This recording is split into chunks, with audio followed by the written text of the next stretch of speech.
Anime!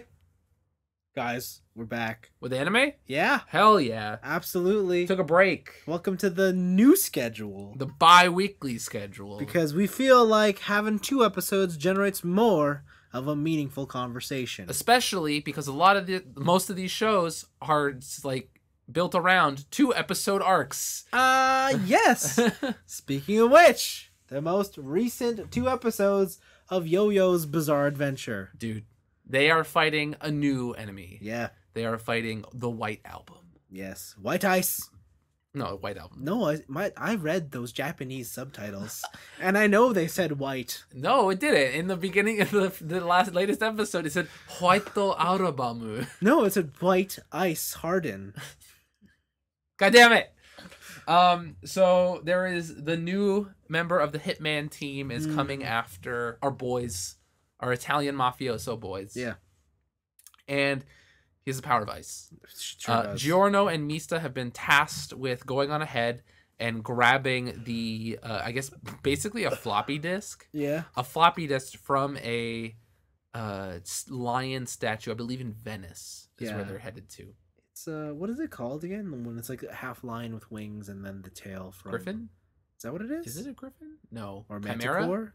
Chimera. It's like a chimera statue. And it's like, go get the disc, bitch. Yeah. And they're like, all right, fine. So they're driving along the highway, just kind of chilling, doing whatever.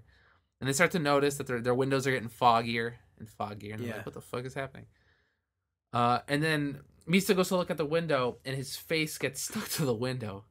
And it's because the guy's stand power, White Album, has the ability to freeze things. Has the ability of ice.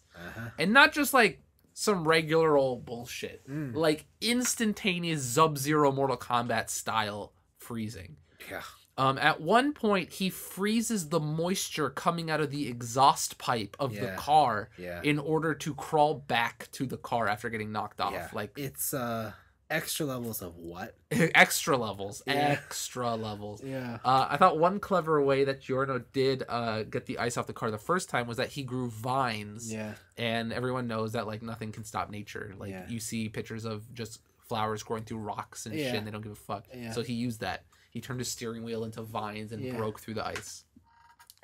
But then this is where it gets crazy because our Hitman Assassin, his stand is actually, this is the first case of this in the whole franchise, is something that he can wear. Yeah, his stand's in armor. Yeah, his stand's body armor. Yeah. And so he puts it on and he's got skates. Yes. And he's like just a straight speed skater. Yes. It's got fully decked out, and he just goes for it. He skates faster than the car, and I think these types of stands are really cool, because it makes it so that the user also has to be physically fit and be able to do these things, even if the stand is helping you.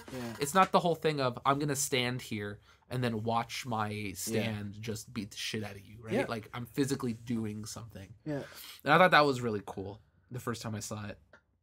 But then we get into the bullshit episode. After all that, the first episode is basically them figuring out the power of ice and then seeing some of its limitations. Yeah. Then we get into the bullshit.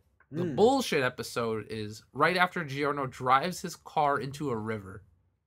And he's all like, I drove the car into the river on purpose. Because there's so much water, it'll take longer for the ice to freeze things. Because just volume, right? And then Iceman's just like, LOL, no. And he just fucking freezes the car. So I was confused. I'm like, the man can freeze air instantaneously. You think water's going to pose a problem? Yeah. So, and that is brought up later, but we'll get to that. Yeah. So Giorno was just straight wrong. Yeah. Like he took the risk and he was just wrong. Yeah. It froze his hand, shattering it. Yeah. And it was enough. He made enough of a diversion to where Mista could get on top of the car. What he did to the hood there and then is that he tried to create more vines to get through the ice. Iceman saw this coming, froze the whole thing. Just kept the grass was only alive because of it was basically like the only things that can grow here now in this cold weather are things that grow in the tundra. Yeah, right. It's grass, and so there's a bunch of grass. Yeah. This is the first part, this is bullshit counter number 1. Yes. Wow. Extra bullshit. Mista grabs a bunch of the grass from the car, piles it together, and makes a snowboard, baby. So at this part, Mista's like, it's like Mista always knew he was gonna make a snowboard. He always do. Because Giorno was like, "Oh, sorry, I can't provide the vines." He's like, "No, I don't need no I just vines. need the short grass." And need it's the like, grass. what? Yeah.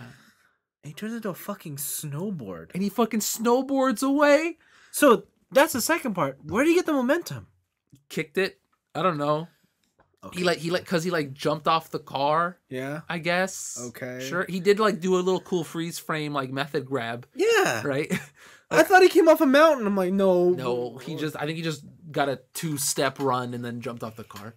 Right. And then went on the ice. Yeah. Okay. Then after that, we learned that the villain can instantaneously unfreeze things. Yeah. Right. Which makes the snowboard fall apart because it's grass and ice. Yeah. It makes Mista sink, and it also frees up Giorno inside the car. Giorno reattaches his hand. Yes. Because that happens. Because he's got that ability. He's got that happen. And Mista finds a weak point in the suit of armor. Because it's pretty much unpenetrable. Like, they try and punch the shit out of it, it barely cracks. They try and shoot it. Yeah. It barely cracks. Yeah. And they find a breathing hole in the back of his neck. Yeah. That is sometimes covered depending on how the enemy is looking around. It is covered by the helmet. So Mista shoots some fish to distract him, and then shoots another bullet to kick into the back of in the neck hole. Yeah. And they're like, "Bitch, we got him." And Hitman Boy's like, "Bitch, you don't got nothing," because this is bullshit number 2. So you took chemistry, you took physics, Vince. I did. So what happens to a gas when it becomes cold enough? When it becomes cold enough? Or sorry, what happens to a liquid when it becomes cold enough? When it becomes cold enough, it freezes. It freezes, it does, right? Yeah. So what happens to a gas when it becomes cold enough? Turns into liquid. It turns into liquid. Awesome. Unless it's super cold, it becomes a solid. Exactly. Yeah. So, using this basic knowledge Yes. of science and chemistry and physics, we can deduce that this is completely possible. Yes. That White Album's signature move, Guitar Gently Weeps, just like the song name, instantly freezes air. Yes. Instantly freezes air. Yes. Because air is a gas. Yes. Air is a gas. Yes. In the manga, this is much more nefarious because it creates basically invisible walls. Like the ice is so pristine and pure that you see through it. Where in the anime, they show the little pieces of floating air, like ice blocks, right? And it makes Giorno's next move make a whole lot more sense. Yeah. Which is they're fighting up on top of Mista and the Iceman are fighting up on top of the shoreline, and Giorno just smashes his new attached hand onto the car and just starts bleeding fountains of blood. Absolutely. And he does this to reveal the pieces of air that are frozen around White Album. Yeah. So that Mista can shoot his shot without ricocheting into the wrong areas. Oh, yeah. Right? Because what happened is that when he got ricocheted, the bullet came back at him. White Album was able to freeze the air in such a way where it deflected the bullet, and not only away from them, but then back to Mista. So this is the part where I was just like, how does it ricochet so perfectly? Because ice is not exactly the hardest substance. Mm-hmm. Especially the sizes that they depicted it at. Yes. Wouldn't it just shatter? Yeah, but what if it was so cold?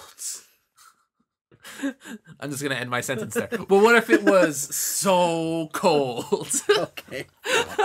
Whatever. Why am I questioning it? Because that's basically what happens, is that he makes it so cold that the ice becomes almost indestructible. Fair enough. But we all know that any object that's moving is consistently losing momentum. Mm. A bullet is probably one of the most nefarious things for losing energy at the highest rate possible. Yes.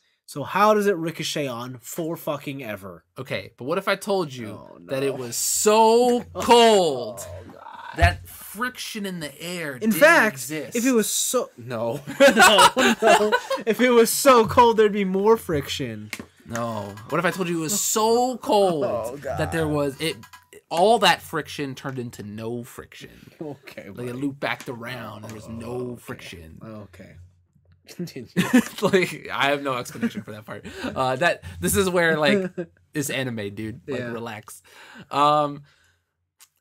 This is probably bullshit part number 3, where Mista finally gets White Album into a corner. Oh yeah. And because he had tried to shoot the back of his neck another time, he had basically fucked up the stop sign like real bad. And he put him in such a position to where the hole in his neck was exposed as White Album walked backwards into this pole, and a piece of jagged metal jabbed into his spine. I think we got to hold back. There's one part here. What was the part I missed? Mista shoots 6 shots. Oh yes, into the stop sign. Sure. Yeah. And they all ricochet everywhere. Mm. This is where the ricochet happens, because he shoots 6 into the stop sign to do the initial bank. Yeah. Then Sex Pistols do the other banks to hit him into the back. Yeah. And then White Album's like, nah, bitch, I froze the air. It's all coming back at you. Yeah. So Mista gets shot 6 times. Yeah. 6 times. Eat your heart out, 50 Cent. In the body. Also that he can be like, squirt, squirt, squirt, blood. Yeah. He's all like, this was my resolve. My resolve was to... I'm not joking. This is the line in the show. My resolve was to be shot by my own bullets so that I could squirt blood in your face. And because it's so cold around you, the blood instantly freezes over your mask, allowing you not to see. Yes. And then that's how he tips back because he can't see. Yeah. And he tips back into the stop sign, the jagged stop sign, and gets his neck pierced. Oh, God. Which comes into bullshit number 4. Yes. Where after they have... You know how, like, in anime, sometimes you have a punching fight where everyone's just doing rapid fire punches and they're going, right? Yeah. This one is a bullet fight where Mista is just shooting bullets and then we're getting it reflected back at him. He's just constantly getting shot. Yeah. And when you think that it's all over, it looks like there's just a headshot to Mista. It's donezo. He's dead. But it's not, because Giorno comes up, stops the bullet, and is like, I have seen your resolve. Your resolve is the greatest. Oh my God. It's so good. I love your resolve. And I was like, I will finish this fight. Yeah. And before he's like, but I have cemented myself. White Album, when getting pierced by the metal thing, had blood splurt out, but then he froze the blood to like prop himself up on the pole so that he wouldn't get pushed back anymore. Yes. And Giorno's like, I don't give no fucks. And he just walks up and ora kicks him in the chest until the whole thing goes through his neck and he dies. Yeah. And then everything instantly melts. Yeah. And our boys, our mafioso boys, successfully get the disc.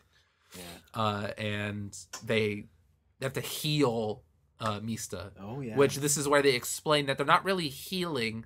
It's that he's taking inanimate objects and recreating them into your own body parts. Yeah. So he took the bullets inside the body and then recreated the holes and damaged pieces of Mista and then fixed him. Yeah. Which kind of explains how he fixes his own arm. Yeah. Kind of explains how after Abaccio cut off his own hand, why he has his hand back. Yeah. Stuff like that. Okay. After that, we get to the final scene where Natsuracha shows up driving a boat. Bruno and Abaccio and everyone else, the whole crew, is in the turtle, and Natsuracha is just doing the boat, and they find Giorno and Mista, and listen, I'll admit, this part, gay. Absolutely. All the other parts where they're like posing, when Mista was like in this weird like cross arm thing bleeding. He had all the poses. Yeah, all the poses in this episode, heterosexual as fuck. Yeah. All right. This part where Mista is screaming out, oh my God, be gentler. I can feel it through my clothes. Yeah. That kind of, and he's just like, oh, and then Giorno is just head bobbing near the crotch. Yeah. That part's gay. Yeah. I'll fully admit, not that there's anything wrong with being gay, but I will admit that part is gay. I just thought it was a dumb joke. I was like, oh god. It is a very dumb joke, Yeah. but also the only instance of gayness in this whole show. Okay. For good reason, I guess. And that is the end of the episode. With that, there is only one assassination member left. At the ending of the first episode in this two-parter, we did see a silhouette of the boss. So the boss is a person that exists and does have a plan. Okay. And there's only the big bad of the Hitman team left. So we are getting into the thick of it. Are we? We are. Are we? We are. I hope so. Oh, we are, baby. Because all I've seen so far is there's a MacGuffin. Go get it. Yeah, you need the MacGuffin. The MacGuffin has a boss fight. Win the boss fight. Get the MacGuffin. Here's a new MacGuffin. There's now go get the other MacGuffin. Yeah. Yeah, that's how anime works. God, this is killing me. Listen, this is just anime. This is anime storyline. What are you talking about? No. What are you talking about? Listen, you know what the MacGuffin was in Attack on Titan? No. The thing in the basement. It's not a MacGuffin if you don't get it. They got it. It's a MacGuffin. Yeah, how long did it take me to get it? I don't know, like 2 seasons? No, like 3. Whatever. See, that's the most boring MacGuffin. Took so long. Because it's not a MacGuffin, because it's important. It's a MacGuffin. No, it's a MacGuffin. Yeah, so yeah, the show continues to be bullshit. This show continues to be amazing. Amazing bullshit. I love it. But then we move on to your pick, Promised Neverland. Yeah, so we left off, and Norman has accused Ray of being you snitch, bitch. Traitor. You fucking snitch. And this whole first episode is Ray and Norman having like this intense dialogue, and the whole result is Ray is like, "I'm a double-crossing traitor because I'm really secretly a triple-crossing traitor." Or am I? But guess what? We're on the same side. I'm not your enemy, but I'm a traitor. I betrayed you. I'm betraying Mom. We're gonna get out of here. Wait, what side are you on? Not yours. Don't worry about it. But we're getting out of here. One deal though. Lie to Emma. We're not taking everybody. Okay? Also, doesn't he say no to that? Like, he's like, no, we're taking everybody. No, he agrees to it. Oh, yeah. He agrees. Yeah. But then I think he's secretly lying to Ray about that. Yeah. So yeah, the show's all about lying now. To each other. Yeah. To your friends. The Never Liar Land. Yeah. I like it. So that's literally what that whole first episode was. Yeah, it was. Was that love show you like where it's the two lovers? Oh, Kaguya-sama? Yeah. You know, like how in the Giguk thing, they're like, this show is basically a fleshed out version of the potato chip scene. Yeah. Like this was this episode. Like this was the potato chip scene from Death Note where people are just trying to outsmart each other like crazy. Yeah. Yeah. Oh, which was cool. Yeah. But the thing is that also in this episode we have Dawn and the new girl. Gilda. And Dawn is pissed off because he's not being trusted, apparently. Yeah. Because Dawn feels like they've been withholding information from him. Yes. Yeah. Which is not wrong. Oh, he's not wrong. And that leads into the second episode where Dawn and Gilda go off to find... Well, that happens at the end of the first episode. Oh, yeah, you're right. That happens in the first, yeah. They go off to find it, and they do find it. They find a secret room that they think that Mom has. Because of the way the rooms are laid out and the way the hallway is laid out, that there should be more rooms behind Mom's room. Yeah.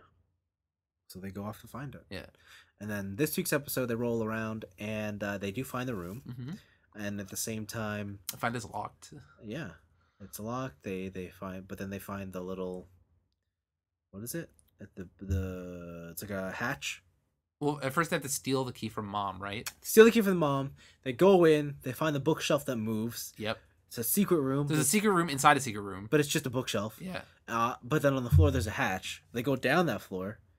And in that floor, they find all the previous toys of all the previous children. Who have been shipped off early. Yeah, and this is where Dawn starts to make the connection that maybe they're not alive. Yeah, maybe they're dead. Yeah. What has Norman and Ray been holding from us? Yeah. And then they go and move some more stuff, and they find that this secret room holds a communications device. And they don't know who Mom is communicating with. Yes. While this is happening, our main trio are up discussing, I guess, plans again, and talking about Dawn and Gilda and stuff. I think. Yeah. Yeah. From then on, they reconvene together. And Don's pissed. Don is mad. Don has made all these connections in his head, and now he feels like he's been left out of the circle. Secrets are being kept from him, and he is not trusted. Yeah. He lets his emotions get the best of him, and he fucking punches everyone. This is where I fucking hate Don. Why? Because Don is the character that is not he's not frustrated with other people. He is frustrated with himself. Yeah. Right? He's frustrated that he's not strong enough. He's frustrated that he's not smart enough. Yeah. He's frustrated that he couldn't make these connections before, and he now feels like a literal child. Yeah. Because he has been left out of this discussion, so to say. And he doesn't then take that and then be, oh yeah, I should improve. He then takes that and goes, y'all bitches, fuck you, and then just goes hog wild. He's a kid. Yeah, I know, but he still sucks. But he's a kid. But he still listen. So is Emma. All right. So is Ray. But those three are prodigies. Listen. They're still kids, though. Don's just your Joe Schmo kiddo. Yeah, but I can hold him up to a higher standard. No, you cannot. I can't. No, you can't. I can't. But yeah, so he gets mad, punches them, but then, the things turn around and they're like... Also, this part of the show, like, how didn't the whole fucking house just hear them? Right? They're just throwing punches. They are yelling at each other. They're getting physical fights. Yeah. People just dropping like sacks of potatoes. Like, that is noise, man. And that is a small, it's a large house, but it's not that large. Yeah, you're right. I don't know how, How was the whole thing not just unraveled right then and there? Yeah, I don't know. That part was a little, confusing because they were pretty loud. And, like, why are they out of bed? Yeah. And then even went outside to, like, yell. Yeah, so I don't really understand that part. But on one hand, I guess they know that mom knows that they know about the situation and that she's not going to do anything. Yeah. Because she's going to play it cool. So I guess that's how they got that done. But the following day, Ray goes on to be a rat. Yeah. And feed quote unquote fake lies to mom. Yep. About why he got. The thing is like, are they fake lies? Cause I don't know. Because it was like Norman has said, I'm having Ray feed mom false information. Yeah. And then it seems like Ray just said all the true things. Like there was a rope that they're trying to poison mom. Like maybe the poison mom part isn't real, but like he still picked up like insecticide and stuff. But maybe that's part of it. Like he used the poisoning as a cover for them to switch it with something else, and now they have a more useful item inside those jars instead. I don't know. Yeah. It's tough to say. But the show is the episode's about to come to an end, and this is where the twist comes because our motley crew are talking about their plans. Everything in the forest. And then they see a big dark shadow. This was the creepy part because they walk by it, right? And you don't really catch it until they double back on the camera and then you see it again. You're like, oh fuck. Yeah. It's sister. Dude. And she's crazy. She's crazy. And all of this show's animation budget goes to her actions. Yeah, in this one scene. Yeah. It all boils down to her saying, I saw what you guys are doing last night. I heard you. I know you five know what's really up. Yeah. Want to team up? Yeah. And you're just like, oh fuck. Oh fuck. This is the biggest wrench. Yeah. Like that is the one of the biggest cliffhangers since that kid got eaten. Yeah. Because now it's just like, well, they not say? Like they have to say yes, right? Well, what other option do they have? Exactly. If they say no, then what? They're fucked. Yeah, they're getting shipped off. It's over. Yeah. So, right? They have to say yes. Yeah. But yeah, that complicates matters. I like Sister as a third party, where Sister doesn't really care, for better or for worse, about mom. She's a shit disturber. Yeah, about mom, about the kids escaping. She couldn't give a shit. Yeah. She just wants to be a mom. Yeah. Right? She doesn't want to be a sister. She wants to be a mom. She's in it to win it. Yeah. Like, she has a simple goal, and she will achieve it by any means necessary. And I think that's what makes her good. Yeah. So she's the Joker. She's the wild card. Yeah. Yeah. The show still is progressing at a pretty thriller-like crawl. Yeah, but the thing is, unlike Goblin Slayer, it actually gives you things to look forward to. It does. It definitely, and things definitely seem pretty thought out and connected. So looking forward to more. And just like we're talking about now, things to discuss. Yeah. Like, where could the show go? What can it do? Yeah. I do feel like, because we're only on, episode 6? Yeah. It definitely feels like we've been watching the show longer than... Yeah, there's a lot of information going on. So when I think of it that way, then yeah, it's only 6 episodes in. Yeah. It's progressing at about the rate that it should, I suppose. Yeah. But yeah, no, so cool show. Still pretty good. Yeah, absolutely. I will say, after watching that Giguk video, yeah, I'm definitely gonna watch Domestic Girlfriend. I think, okay. You watch 3 episodes of Domestic Girlfriend by next week. Yeah. I'll watch 3 episodes of Domestic Girlfriend for next week. Yeah. And we'll just review it on the regular show. Okay. Fuck. Because that show looks fucking spicy. That looks like trash. Oh my god. Trashiest of trash. Jesus. We gotta see that. Yeah, I gotta talk about that. And so, wait, it's like... So the dad doesn't marry the teacher. The dad marries the mom, whose daughters are the teacher and the random hookup. Yes. That's so spicy. The spice is hot. Ugh. Damn. Tune in next week when we talk about the spicy. Yeah. Peace out.